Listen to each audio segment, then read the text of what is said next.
Hey guys, I'm Richard Fitzgerald. This is Dubai Works, where we interview the business leaders making a difference in this great city.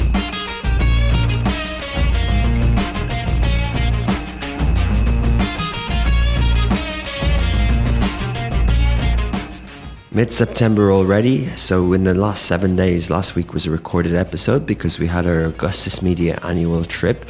We went to the North Coast in Egypt and we celebrated Lovin Cairo Turns 1 with all our team, 80 people from across the region representing 20 Lovin cities, and of course our Smashy team as well. I also travelled to Ireland on Tuesday to attend the Arab-Irish Business Forum, which was full of people from representatives from each country across the region and Irish people who have businesses here as well. So it's a fascinating event. Dubai is obviously coming back to school. Everything's quite active. I noticed that there was a Dior event this week. Our team were at a Boots event yesterday. Blink's, a new media startup, has launched a media city as well today. So there's just so much going on, or that was yesterday. So there's so much going on. It's very active, and it will be like this for the rest of the year, but you'll be able to stay close to Dubai Works Business Podcast. We'll be out every Friday as usual, and you can. This week is a fascinating conversation, so enjoy. Welcome back to another episode of Dubai Works Business Podcast. With us today is Dennis Durand. He's the founder and creative director of Skyne. They are a strategic branding and design agency that has been growing business in the Middle East and North Africa region for the past 15 years. Good morning, Dennis. Good morning, Richard. Welcome to the podcast. Yeah, thank you for your invitation. Great. Yeah, thanks for coming in, and good to see you here on a Friday morning as things get busy in Dubai. So tell us a little bit about Skyne. We started Skyne 15 years ago, or actually 16 years ago in the Netherlands first. Then a year later I got an opportunity from a client that I already had before for a large project. And the only thing he said was, it's great to do business with you in Holland, in Amsterdam, but can you come a little bit closer, because we have a large project, we have a lot of interaction. And actually this client was in Sudan, in Khartoum. Wow. So I said, well, moving to Khartoum, maybe not the nicest place to be. And he said, no, but we also have an office in Dubai. Have you ever considered that? And I thought, well, why not? Wow. I had been to Dubai for some projects, but then always flying in, flying out. And then I moved here first for a year, and then after that year I decided to stay. But it was a very strange time, because I rented a place at the absolute high in 2008 in August. Yeah. And then I came here in the 1st of February 2009. And meanwhile, the world changed and everything collapsed. And luckily, we had this client who provided us with work for a whole year. So, the worst thing that could happen was that I would gone back to the Netherlands after a year. But actually, no, it was very good here. Of course, the situation was very bad, because a lot of businesses were running out. But we had many new projects as well, because we were here, and I already had a network of some clients that when I was in Dubai, they said, "Oh, now you're closer, so now it's easier for us to do business with you." And that's how we started our adventure here. Timing is funny in business, isn't it? But maybe because you were relatively new, although you had the high rents, as a business, you mightn't have had that many high costs that mightn't have been sustainable if it wasn't that one client sort of covering your base, and it might have been more difficult to stay here. And I think also it's quite funny actually when we came here. I thought, what a welcome, because I was invited to Dubai Eye to tell my story. And I was invited by, I think at that time it was City 7, a commercial channel. Also to tell about our company and why we were coming here. And I thought, what a nice people, you know. Yeah. I wouldn't expect that. I'm new here, and Dubai is a big city, and how did they find me? Yeah. And I was even on the Dubai 1 8 o'clock news to tell about our company and that we set up a new company here. And then later on, I found out, of course, that in that period, there was not so much good news. There were not many companies coming to Dubai. Yeah. And we were coming in Dubai. So we were almost like an example, like, okay, business is still okay. Yeah. You Let's see, keep going. there are still European companies coming to Dubai to set up. Yeah, definitely. And sort of what were your services then? Firstly, I'm curious, the client in Khartoum, what sector were they in? They're in, it's one of those family conglomerates that you also have here a lot. And they start in dairy, and then they go into automotive, and then they go to medical. And then so I think the majority of their work is fast-moving consumer goods. So create brands from scratch. For the local or the regional market. And that was also their question. They said, we know that one day Sudan will be attractive also for the big companies, the European companies, the global companies. And they will then flush us with brands that are globally very well known. And we would like you to help us to create local brands that are as strong as all these global brands, so that we can compete with them. And that when they come with their brands, that we already established brands in our market that consumers prefer above the foreign brands. So that was my task, to help them create new brands from scratch, which is, I think, also fantastic to do. And I love to work together with entrepreneurs. And in this case, I could really, like how we talk now together, I could sit down with the chairman and have a conversation on, what do you see in the market? What kind of products are interesting for us? And I remember that there was one moment that we were working on a project for flour. To make bread, and then he said, Dennis, we have this huge flour mill, but what else can we do with that? And I recognized on one of my visits in the small shops and the little supermarkets that there was pasta on the shelves. I think 6 different brands of pasta. From Turkey, from the UAE, from all kinds of places. But there was not a local pasta. So I said to him, well, with flour you can also make pasta. And I don't know if that is part of your menu, but I see it here in the stores. And he told me, like, on a little bit more festive occasions, on Friday, with the family, we have also pasta.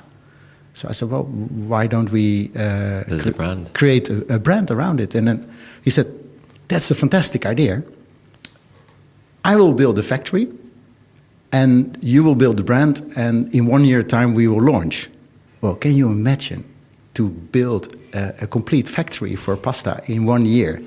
And it was state of the art. Beautiful machineries from Germany and everything. And we created the strategy for it, the packaging, the launch campaign and everything. And it became a huge success. Amazing. Yeah. That's incredible. Is this still on the shelf? It's still, it's their biggest brand. Yeah, it's of course now it's a terrible situation for the people in Sudan. But I used to come there quite often. And if I'm in the streets of Khartoum, I think on the billboards, I think 40% of the brands are the brands that I developed there. Amazing. That's fascinating. Yeah. So branding and designing, it is that, isn't it? It's, in the creative industry and the advertising industry, there's lots of in a full ecosystem, there's lots of different companies, and in a big conglomerate, their agency roster would be vast. They might have digital, they might have social media, they might have PR, they might have creative, they might have media buying, and so how. Your company, do you do the branding piece? Is that the example of the story? Yeah. And where else do you what are your other services? Well, I started deliberately the company as a multidisciplinary agency, but from always the branding point of view and brand strategy and research. You could say that if you look at branding, then the research is like how you if you have something and you go to a doctor, then first the doctor will examine you. So that's the research, and then he will have an approach for curing your disease, which is the brand strategy, and then he gives you maybe some medicines. Well, those are the tools, the creative tools that you can use to implement that strategy. And I think that's with branding exactly the same. So how I set up the company was I wanted to have a multidisciplinary company, because I thought if a client comes to us, it should not be that there is only one treatment for his problem.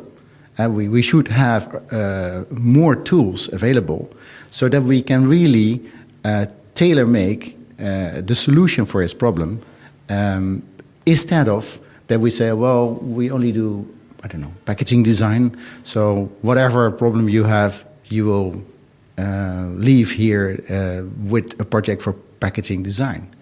I don't believe in that. I really believe that you should do your research, look at what is really needed to help this brand, to help the brand grow or to change the brand.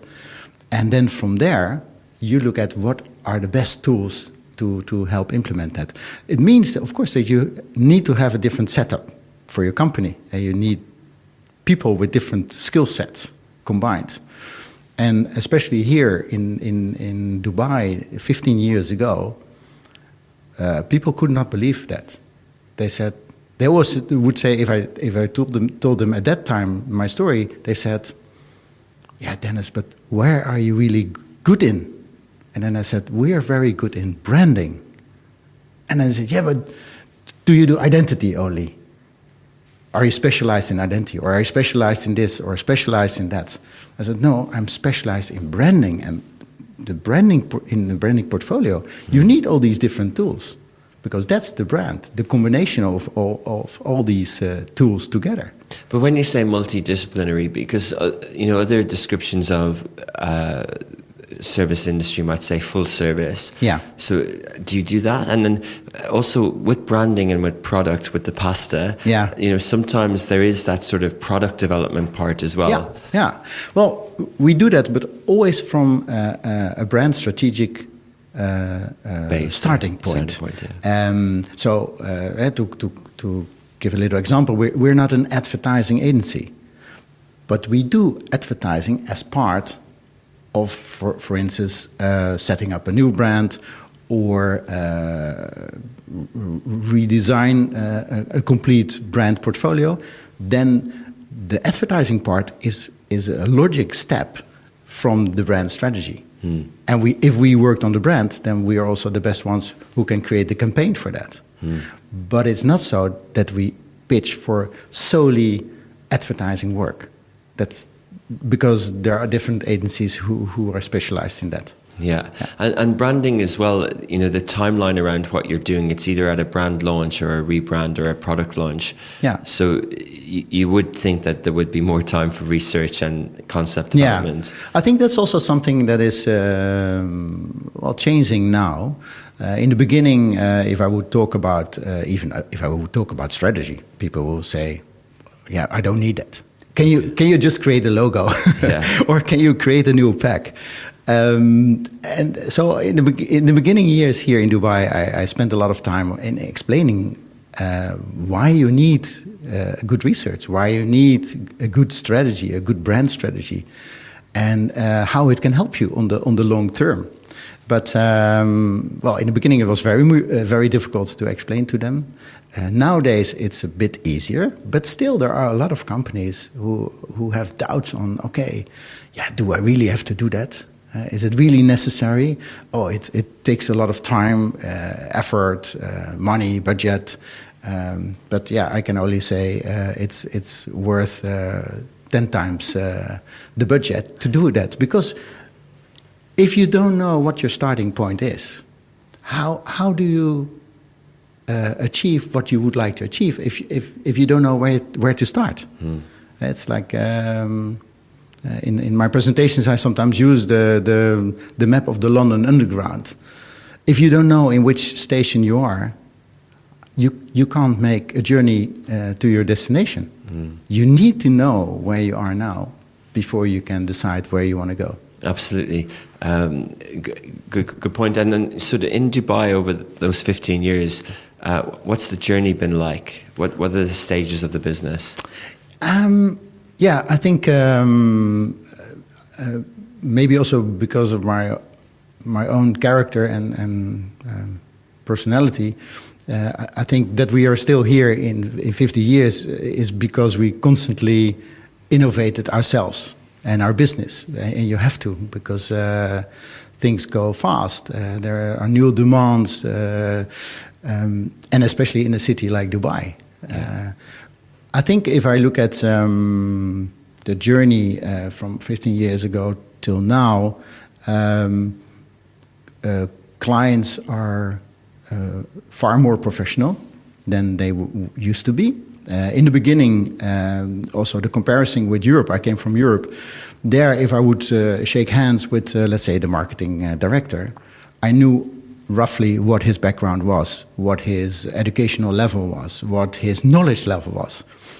If I would do the same here 15 years ago, I always try to find out in the first 5 minutes, where is this person coming from? What is it?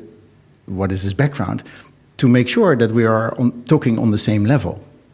Because if you start bombarding somebody with professional branding jargon, and they have no clue, then it can be an awkward conversation. That's interesting. And did you see that more back then in terms of, let me try to understand what you're describing in that the industry is more nascent, therefore the professionals and the years experience aren't as advanced as a more advanced marketing budget country. And then secondly, maybe there's also, not only is it a transient city, but also people's skills are transferable across different sectors. So you might have someone who has a background in another sector, new to marketing, and you're having a meeting about branding. Yeah, I think if I look at especially the conversations I had in those days and I have now,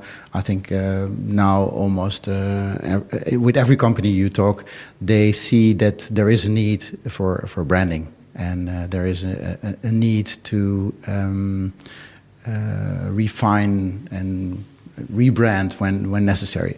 It's almost like they know when their own brand is not relevant for their audience anymore, and that's one of the most important things to make your brand stay relevant for the target audiences you want to be in touch with. And when you say that you adapted, sort of, you know, say if we took a year in the last 15, say if we took, say, 2013 as a year, the makeup of projects that you were doing that year versus 2022, what's the difference? Did you do 10 rebranding new brands in 2013, and then in 10 years later, 9 years later, are you doing the same type of work, or how has it changed? I think the projects became more complex in the sense that organizations are aware of the impact it can have, not only on the outside but also on the inside, to implement a new brand. So I would say in the beginning years we would start more with design. And now almost every project is starting with looking at the opportunities in the market, coming up with a good strategy, coming up with a guiding principle, and then look at the relevant tools to implement. And then after that also how to implement it, how to do your campaign, have a market implementation strategy. So the projects became, you could say, larger, more lengthy, are taking more time now, but I think also more thorough. Because if you don't do it in this way, you will not generate the effect that you want. And then I always try to explain to clients, then your budget is a waste. You know, if you spend less because you want to be cheap and you don't get the result you want, then don't do it. Yeah, fair enough. Yeah. But generally, the makeup of your revenue is similar. Like the position of the business is similar. I think nowadays we're really seen as a full and a strong branding company. In the beginning, some people would say, "Oh, they're doing packaging," and some other companies would say, "Oh, these are the advertising guys." Yeah. And now it's more clear that our focus is really branding. And what are if you can pick out some projects that you're proud of over that time, and you can explain the detail of maybe one or two? Well, it's actually interesting. One of the brands that I developed, I think I rebranded it something like 18 years ago, was a brand that people know here, Rainbow, the milk. And it was so funny because I was doing this project remotely from the Netherlands, and I once flew into Dubai and once in Saudi to do some research for it. But then I came back here, and just in a conversation like we have now, I told a potential client, I said, "Oh yeah, I did this Rainbow brand," and they were looking at me like, "Did you do Rainbow?" And I had no idea how big this brand was and how rooted it was almost in the culture, and especially in Saudi, they even have a special name for this brand. Yeah, and the same with Masafi waters. On my first trips to Dubai, I asked the new business people, "Okay, can you think of a brand that would be nice to visit?" And I came to the office of Masafi Water, and they said, "Oh, interesting portfolio. Maybe you can help us because we are thinking of a rebrand." And because we're now the number 2 in the market, but we want to be the number 1. Yeah. I thought, well, that's interesting. And so we started working on this project. And then I found out through my research that this water brand that I had never heard of course, in Europe, it was, I think, 4 times as big as the biggest brand we were working for in the Netherlands. Yeah, wow. So then you start understanding what kind of brands are here in the Middle East and in Dubai that you can work for. Yeah. And then after the rebrand, they became number 1. So that was very nice, of course.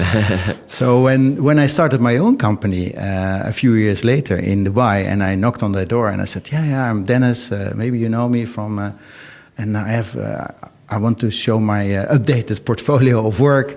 And they said, "No, Dennis, you don't have to do this. We know who you are. You made us number 1. So the first project in line is for you." Brilliant. Oh, I think now they're not number 1 anymore, so maybe they should come back. Yeah, you won't need your portfolio, but they need a rebrand. But I think that's so nice of my work that I'm always interested in the company behind it, in the people behind it, and it brought me over the years to so many different places.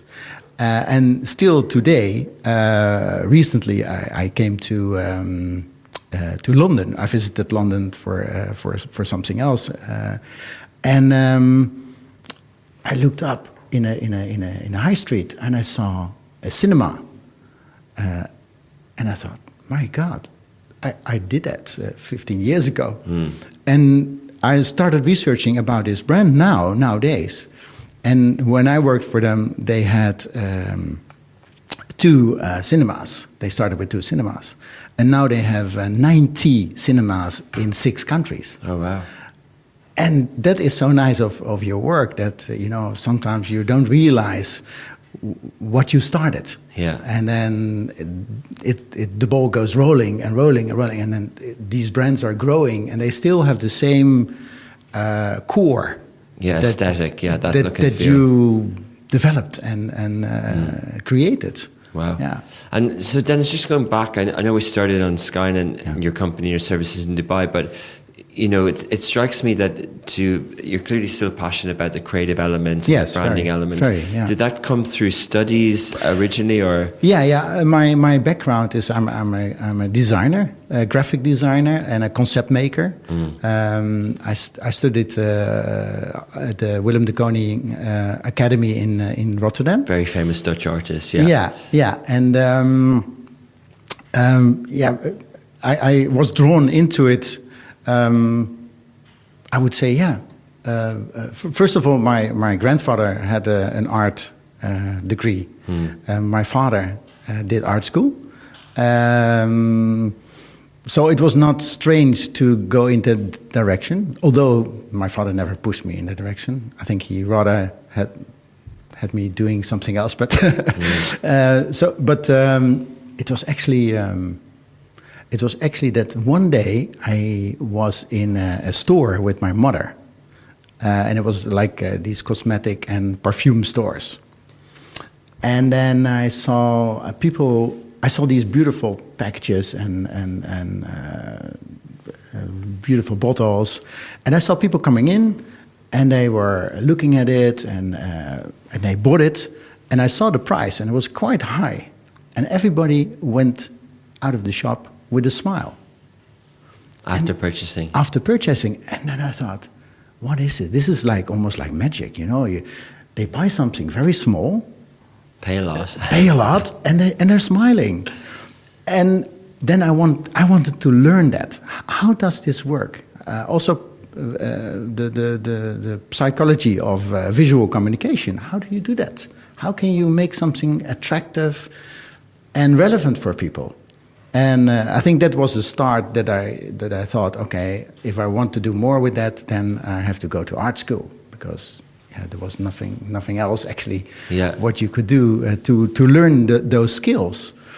So that was how I started in Rotterdam, and became a designer first for different companies, and then I became a creative director for Futureband in London, New York, and there I had the great opportunity to work with global brands.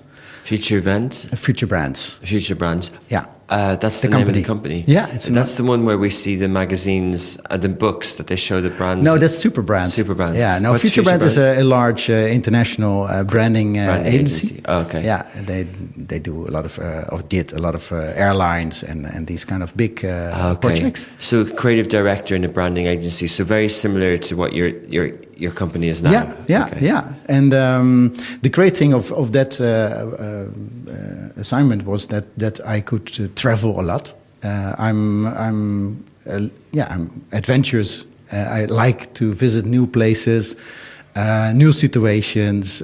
So it brought me to, for instance, places like Khartoum. My boss at that time said, "Are you really out of your mind?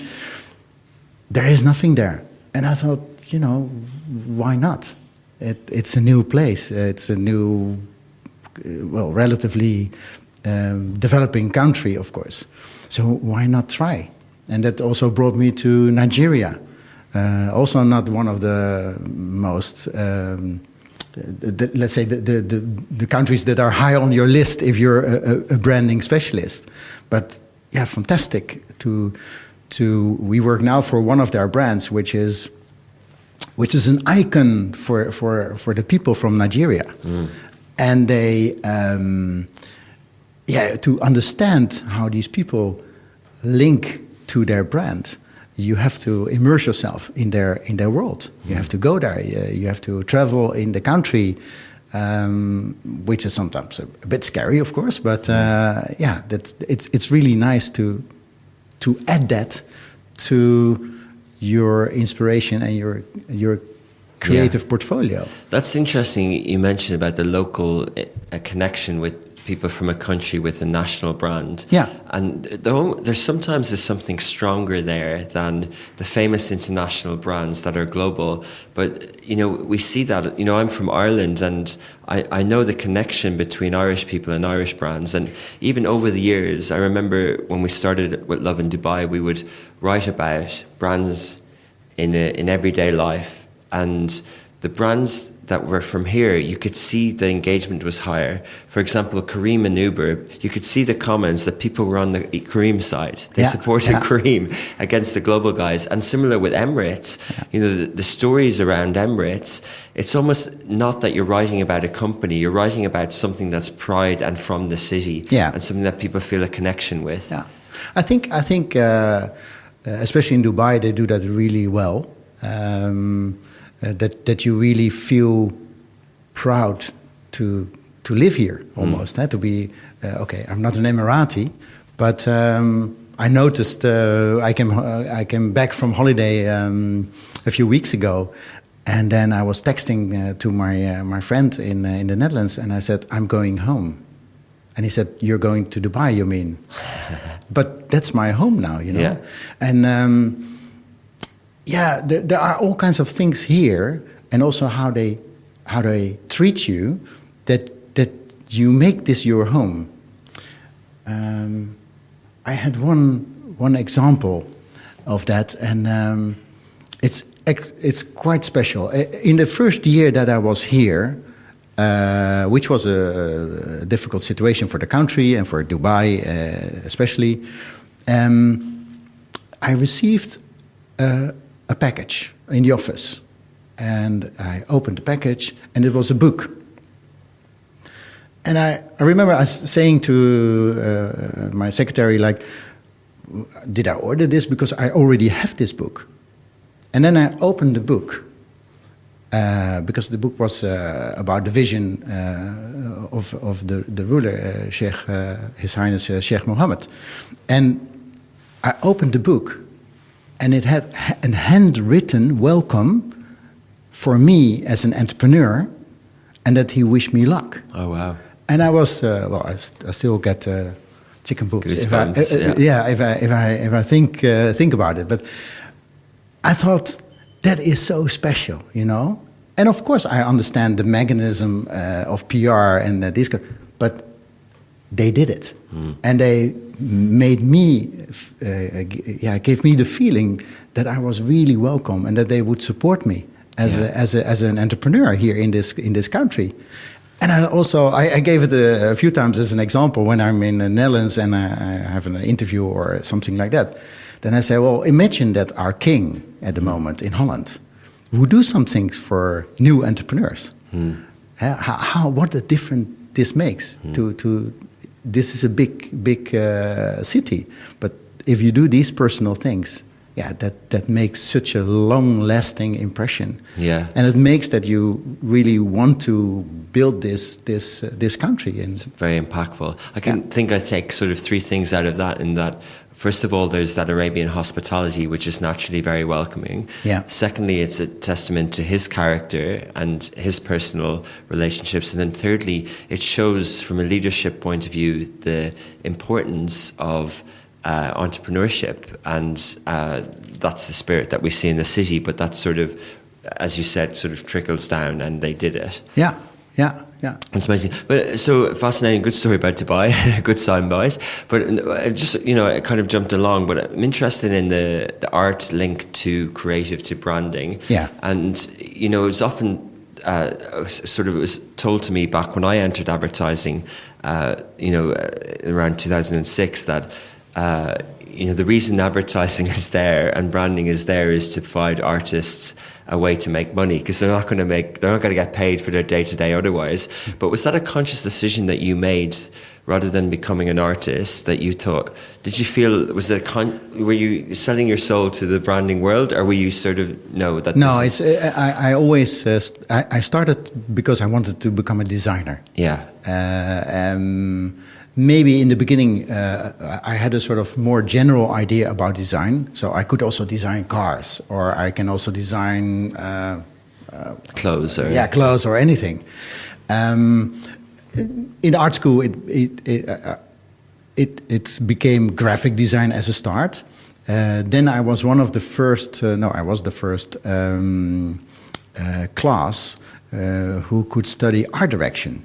Until that moment, there was no study for art direction. You could become first a designer, graphic designer, and then working in ad agencies, and then you could climb up to the level of art director.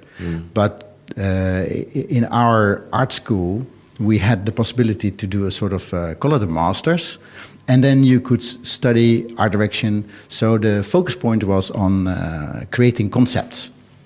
And throughout my career, and still today, it helped me enormously, because graphic design can be, let's say, more arty, but conceptual graphic design has more, for me, it has more purpose. Hey, you have a certain almost task, or you have to solve a certain problem, and you use design and creativity for that.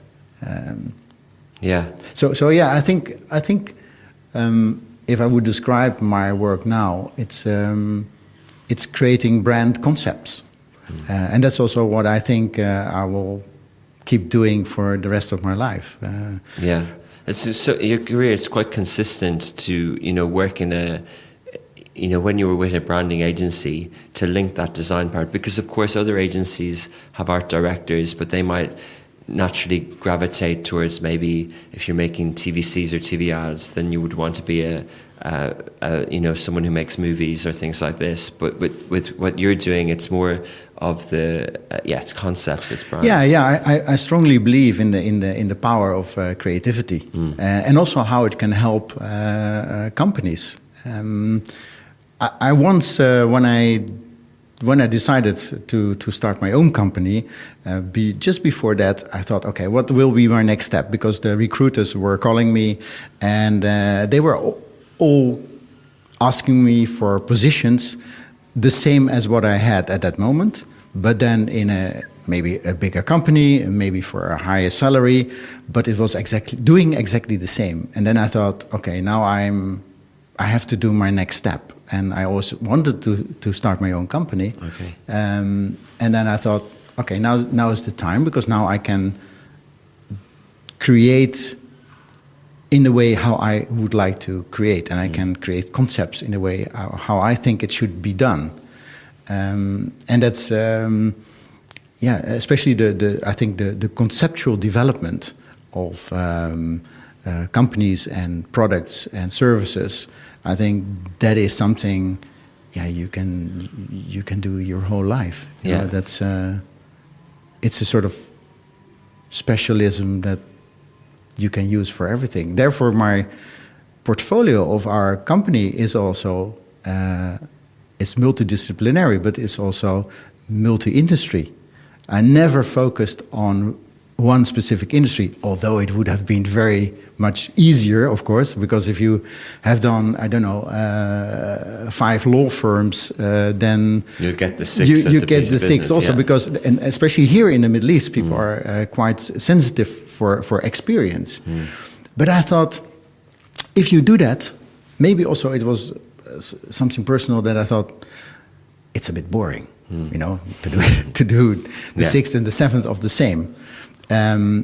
But also what I notice is, because I've worked with so many different industries and so many different entrepreneurs, what you learn from one industry, you can use and help another entrepreneur in another industry. So what I've learned maybe in fast-moving consumer goods, I can use that for when I work for a financial firm, a bank. Here, Commercial Bank of Dubai, for instance, was a client of us. What I've learned in, the law firm, an international law firm, I can use and implement in one of the biggest dates companies here, Batil. Yeah.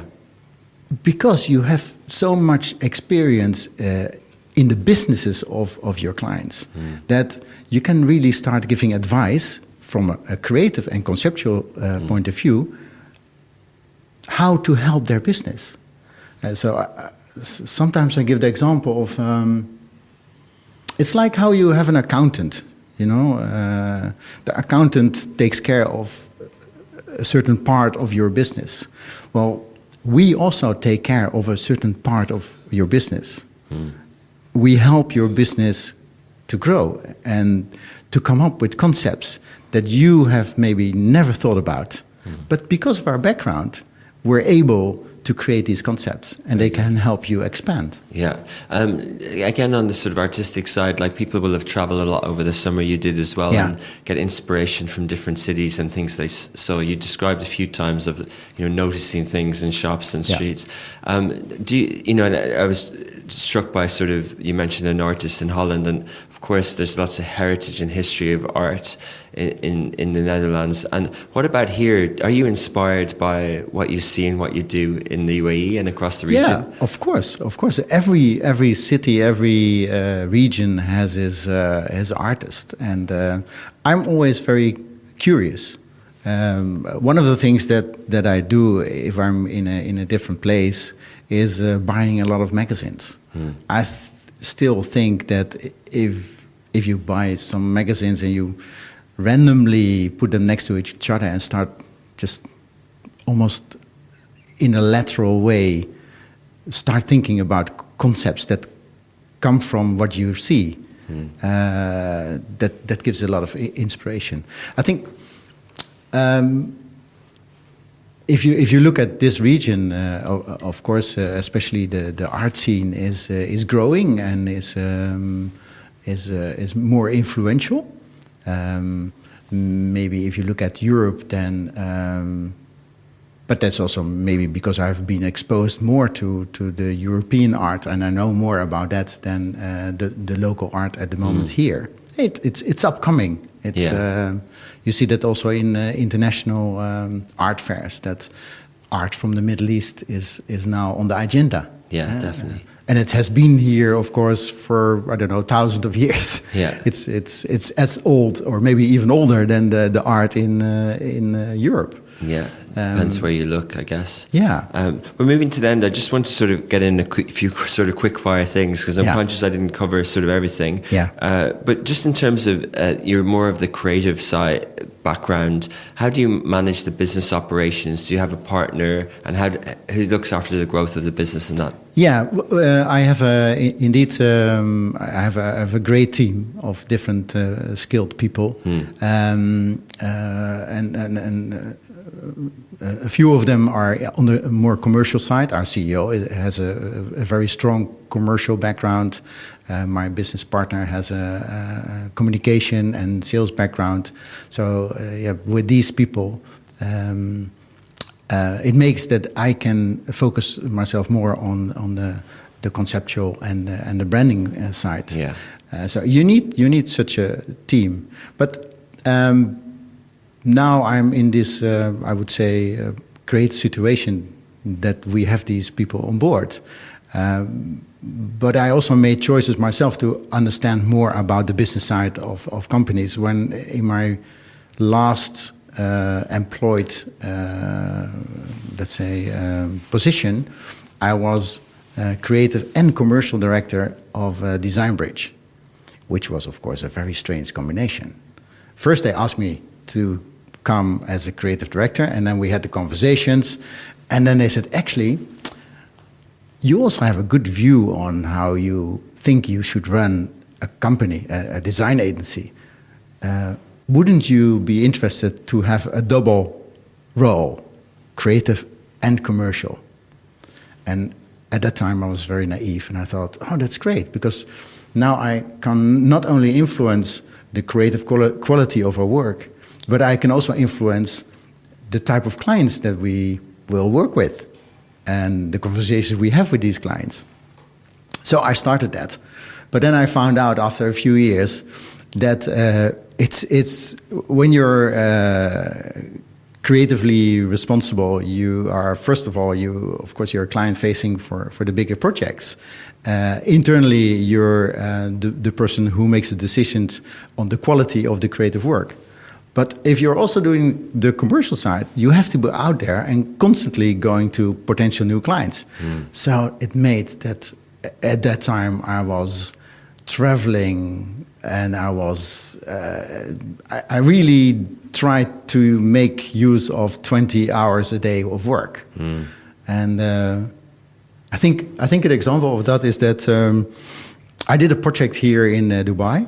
And then I found out that I could take the flight from the Netherlands at 7 o'clock in the evening. So I worked till 6 in the office, went to the airport, 7 o'clock in the evening, got on a plane, arrived here early morning, just showered, a quick nap, had my first meeting then at 9, second meeting at 11, the next meeting at 3.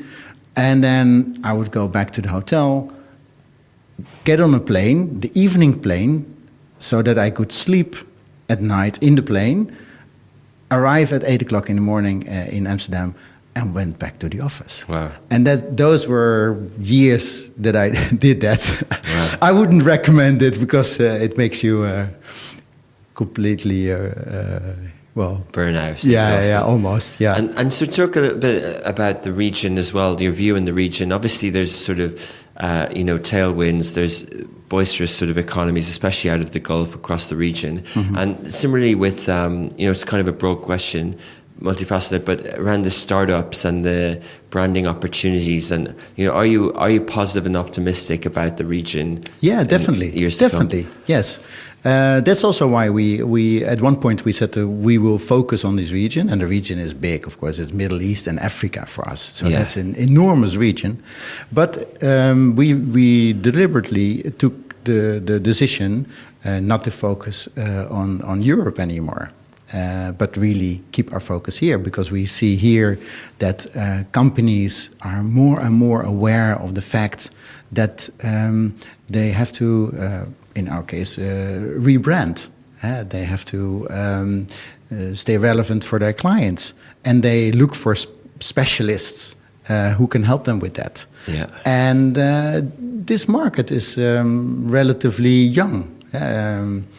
If you see family conglomerates here that exist for 50 years, well, that's quite a time here.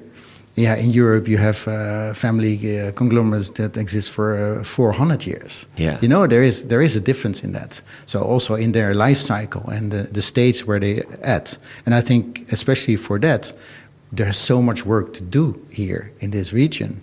So I'm still positive about our industry and what we can add to the landscape here. And your business, do you plan to, how do you expand across the region? Yeah, we started here in Dubai. Then we also had a little office and still have in Abu Dhabi. But that was also for reasons of if you would like to work for the government, then that's quite important. But we made a real decision to set up in Riyadh and in Jeddah, where we also have an office, because more and more clients were coming from Saudi, and they appreciated if you're closer to them. So we said, why not? Let's try it, and that's working quite well. We also have Saudi people in our team that work in our office in Jeddah. So yeah. Very good. So very much focused on both UAE, KSA, and the wider region. Yeah. Here in this region, we work also in Oman. Of course, in the past we did work in Qatar. And in Africa, we are in countries like Sudan, Ethiopia, Egypt, Nigeria, South Africa. Yeah. How big is the team now? The team is 17 people. So sometimes people look at our website and our portfolio, and then they think we are with 50. Yeah. But I think what is special about our team is they're all professionals hired because they're multi-skilled. So I always look at special people that have, yes, they have one specialism maybe, but they also do something else that they're really good at. And we give them the opportunity to explore that and give them the space to explore that. And it makes that you get people who together as a team, they can take on projects that you would not be able to do when you only have very almost specialist silo working people. Mm. So it's also the culture we have at Skyne, how we want to work with each other, and how we like to work. Sometimes they say it's like a family. Yes, it is also a little bit like a family. That's how we work together. But I think that's working really well. Really well. Well, it's been great listening to you this morning. We loved all the old Dubai stories. Thanks very much for coming on, Dennis, and we'll follow Skyne in the future. Thank you so much for being here. Good chat. Thank you. Thank you. I was quite intrigued by Dennis's story and kept asking about the old Dubai and the old business stories that he had, but also about the art. But off the air as well, he mentioned some interesting projects that they'd worked on as Skyne 3, so a Web3 creative work that they did something for the first digital abaya for Tamimi, the law firm, with the designs of all their newsletters over the years. So lots of interesting projects. They also set up the Dutch Design Association in D3, where different Dutch creative firms sit together as well.